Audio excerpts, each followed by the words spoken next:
Tinder, he didn't leave much out anyway.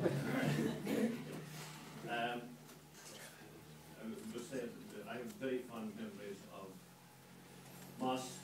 I knew him for a good few years. He contributed so much.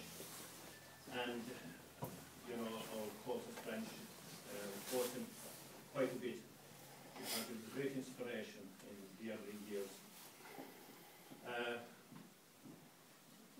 He was such a character, you know, you couldn't have but pleasant memories of him. And when I called to the house in our temple, and there was always such a welcome in the house as well, and you could feel at home the very minute you go inside the door. There can only be one Moss Flavin, you know. I don't know any other body since would equal him in an awful lot of ways. It was sad that he departed this life so early as a young man, but I'm sure that he went on to better things, you know, and that he helped to cheer up the people up above there, and you know, that he delighted us all with his whistling and his lilting and his singing and his dancing as well. Myself and Murphy there, they were very close. They soldiered together for a good while, and they were more or less, they weren't the really senior members at the time, but there were far more senior people around, but they played such a part in the body of the vocal French development of it in the 70s, late 70s, especially going into the 80s and that as well. It was very sad indeed when he departed this life, and just think of just a few weeks before he died, actually, we had a concert, and he wasn't well at all the time, but he decided he would take part in the concert back in Holland, and I suppose it was one of his best performances ever. We all remarked it, and I think you remember that, Moss. It was only probably a couple of weeks. Yeah, 2 weeks outside before he died. And he sang that night, and we all said he never sang as well, you know. It was one last great performance, you know, and it is great to have a memory like that of him. But he helped out in various ways, and there was always a bit of fun when he was in the company, and he lightened, you know, he was very light-hearted and cheerful and got everyone into a good mood as well, you know, and it's great to have a person like that, a character like that, when there is a gathering of people. I remember on an occasion we travelled to Anglesborough with him. He organised the trip to Anglesborough, and two trips, I'd say. One on a Sunday afternoon, there was a kind of a harvest festival, there was thrashing and that going on there, and he wanted a few musicians over there, so Moss and Miss Murphy, and a few, about half a dozen anyway, travelled around there. And we had a very interesting day. We also travelled there on a night, I know, with the opening of the hall there, yeah, as well. But those are some of the memories I have of him. But, you know, we think of the songs he was singing also.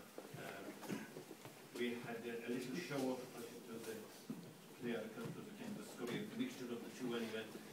And he was singing The Sweet Little Girl from Barna, and he whistled, and he sang, and he lilted as well. And I have that on the tape somewhere. Actually, it is nice to have it. And he was very anxious anyway that there would be a bit of acting done with it. I think that was what Mark before he put her milking a cow, by the way. That's part of it. The song I suppose we'd associate most with was Mulcahy Hill, and he loved that song. And not surprising, because it was composed by his father. And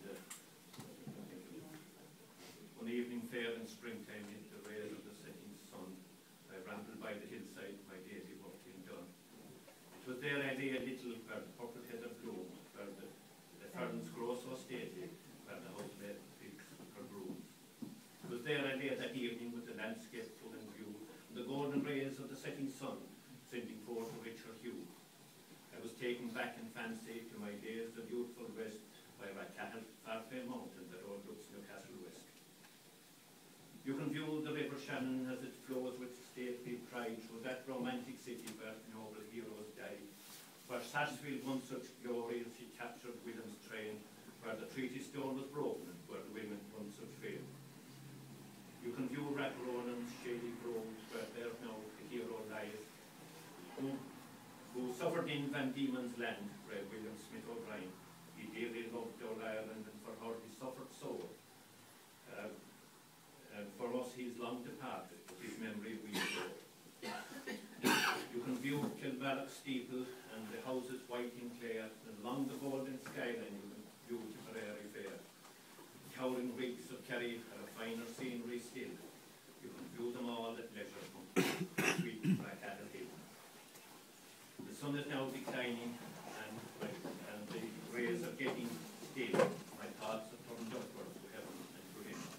For beneath that gaudy hillside stands a burial ground so plain, where all men enter equal, no riches can they claim.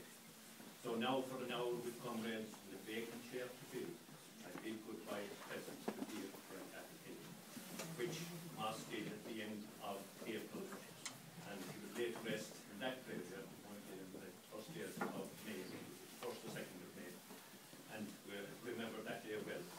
But Moss, I don't think he was the type of man that he wouldn't wish to be more. I think we should celebrate his life, really, because he celebrated life and he enjoyed life, and the people around him enjoyed life as a result of his makeup and his character and that.